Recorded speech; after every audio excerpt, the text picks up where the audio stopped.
yummy mummy from the outside. She's probably shown everyone in the generation how to truly be a yummy mummy. She's back on screen, back at her job, back in business, and look at her. She looks beautiful, so I don't have to say much about her skin and how she looks. She's absolutely most deserving. Thank you, Shilpa. It's wonderful being here.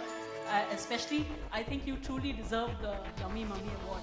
And Shilpa is an absolute example of Indian motherhood. Throughout her pregnancy, she listened to every bit of advice that I gave her, except of course the weight, but she soon knocked it off afterwards. And she is a perfect example of how you can manage your profession, your motherhood and babyhood thereafter. So many things, but I'll be very brief.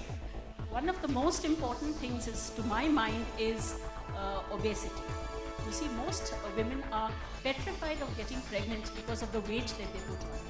And to that, the entire is ideally 7 to 11 kilos. That's all. I know. But what happens is water retention, etc., and wrong diets especially push you on to putting on a lot of weight. And also Shilpa was a tall girl, so she put on more. But the average is 7 to 11 kilos. If you put on more, then you are predisposed to pregnancy, diabetes, what is called gestational diabetes. Another thing is that we are always worried about what we call pre-eclampsia. So you have headaches, excessive swelling, and high blood pressure towards term, and that predisposes again to a condition called high blood pressure during pregnancy, for which again diet plays an important role. A little salt restriction and no sugars. You see, every woman is in a state of semi-diabetes during pregnancy because the placental hormones are anti-insulin. So one of my patients told me, I said, you put on so much of weight, are you eating too many sweets? She says, my baby has a sweet tooth. So there's nothing like the baby having a sweet tooth. You have to curtail on sugars, and the ideal weight gain is actually ½ kilo per month. And of course, most women, because of the hormonal change, they have hair fall, acne, pimples, stretch marks. Another thing is stretch marks. I actually had a model patient who said, do my cesarean section at 36 weeks because I know maximum stretch marks are after 36 weeks. So, we had to dissuade them and tell them that, you see, stretch marks is a quality of the skin. If you're lucky, you won't get them. But even if you do have them, there are a lot of oils, there are a lot of emollients. The key is to keep your skin well hydrated and soft, so that even the stretch marks, when they do stretch, they're not so visible. And also you have a lot of oils with chamomile and rosemary, etc., which will improve the appearance of these stretch marks and fade them away. So one need not be worried about stretch marks. Regarding acne and floasma, I think Shilpa's Rashmi's here, she will also dwell upon that. One is probably acne, and the other is stretch mark, and one more thing will be simply dry and itchy skin. So for most of these solutions, especially of the dry and itchy skin, which might further damage your skin because you're going to scratch it and the marks during that period seem to stay away. And even the stretch marks, while your skin is stretching, seems to really, you feel like itching it. And the itching is so much that you scratch yourself and the stretch marks become even more and worse. So most important thing is to hydrate, hydrate and hydrate. But mostly when I see, especially if you're in temperate zones and if you're giving birth to a baby during the summer months, if I ask you to wear a thick cream, that again is a deterrent. They all end up saying, Doc, we are already sweaty, we are already irritated, there are mood swings. And then you ask us to apply this thick cream to hydrate. It's not a really nice thing. So then I switched into oils, and these are the age-old remedies, of course, oils. I'm a South Indian. I'm a mother of a 15-year-old myself. So I kind of used to use oils because my mom told me to do it, and it really worked. And now I'm so glad that there are so many oil varieties, and they're not sticky oils anymore. There are dry oils that you can use. So also the second thing is not just hydration, it's inflammation, which means whenever you hit yourself, scratch yourself, something bites you, what actually happens is body reacts to it, and there's a lot of fluid and inflammatory substances which come there, which then makes it red, more itchy, and then you scratch, and then there are more marks. So it's important to keep your skin calm and not inflamed. So in your oil, you also need to look at ingredients which will make it more anti-inflammatory, which has properties of calming and soothing your skin down. So look at a good hydrant, a calming ingredient, softener. So you could look for ingredients like chamomile, lavender. These are all beautiful oils. And with a nice base which doesn't make it sticky, a dry oil would be really lovely. So that's the thing you could do. Pigmentation wears off. Most pigmentations wear off once you're done with the baby, your hormones come back to normal, your pigmentation kind of goes back on its own. So just imagine with a huge balloon of a tummy, when you go back, it really takes its own time and goes back. Those people who lose weight, bodybuilders, when they shape up, skin should be actually hanging up. That doesn't happen. Eventually, it does shrink up. So what helps is taking care of it with the right diet, right nutrition, making sure you exercise well so you support that, and also use your oils, and you could do massage in the morning and evening. These things help. And yes, of course, corsets, the old way of tying a sari around your belly, all of this really helps for the skin to shrink up faster. Ideal time to lose weight is immediate postpartum. Soon after your delivery, if you are serious about losing weight, that's the best time, because when you lactate and when you're breastfeeding, it's like walking a mile, running a mile every time you breastfeed.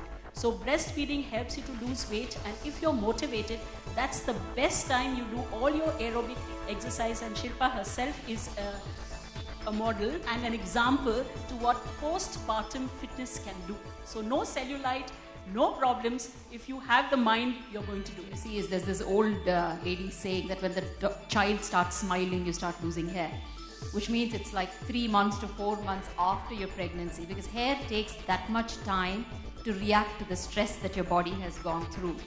That's one reason why you have hair fall. The second reason is most women end up taking all their supplements very diligently till the day the baby is in them, because they think it's for the baby, it's for them. The day they have delivered it, they just give up and they say, now it's all about the baby, I'm okay. So as Shilpa kept reinforcing, it's very important for you to understand you are precious. Your body, your mind, your well-being is so precious to take care of the baby. So continue the supplements that your gynecologist may have put you on, or you could definitely meet your skin specialist and figure out what is the supplements that you may need to take. Iron deficiency is one of the main reasons for hair fall as well during that period, because you have lost a lot of blood during the pregnancy, during labor. So make sure your diet is good, your supplements are taken, and it definitely makes a lot of sense to go back to oiling your hair plenty, and make sure you don't over shampoo your hair. Use light oils, like probably coconut based oils, so that makes your hair nice and good, gives you the health to the hair from inside out, and doesn't need too much of shampoo to remove it out. And yeah, just keep the health on. But if you still think there's a lot of hair loss, you definitely need to go and get some. Estrogens are at a great level while you're pregnant, and they all then begin to fall back to the levels that you were earlier. So they promote hair growth during pregnancy. If you see, hair starts becoming beautiful. But post-pregnancy, you will suddenly see all of that also going down. Start putting on weight after stopping breastfeeding? Not at all. In fact, after breastfeeding, you can exercise much more. And so there's absolutely no correlation with breastfeeding. In fact, when you're breastfeeding, you're having a richer diet. When you stop breastfeeding, you can stop all the extra milk, etc. that you are taking. So on the contrary, even after you stop breastfeeding, you will still continue to lose weight if you continue to have an absolutely good postpartum diet as well as exercise. The other thing is, immediately postpartum, you do have many women do have depression. So that is postpartum depression, where you're worried about your figure, you're worried about the baby and all the stresses of life. So the exercise plays a very good role and very important role in postpartum depression. Okay, if you want to take care of skin naturally, then as much as cliched and repetitive that it is sounding, you make sure your diet is good, your health is good, because skin is always a product of what's inside. So it glows when you're healthy, when you're happy, when you're well rested. So make sure all of that is taken care of. Beyond that, what you could do is look at something which is more collagen regenerating, skin firming at this stage of post-pregnancy. So look for creams and oils probably with vitamin A in it, vitamin E in it. So look for those, look for something which calms you down.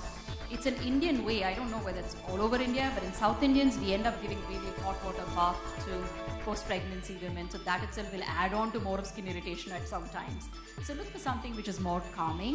What you could also do is nice hydrant packs, like maybe honey is a great hydrant. Regular coconut oil at home is a great hydrant.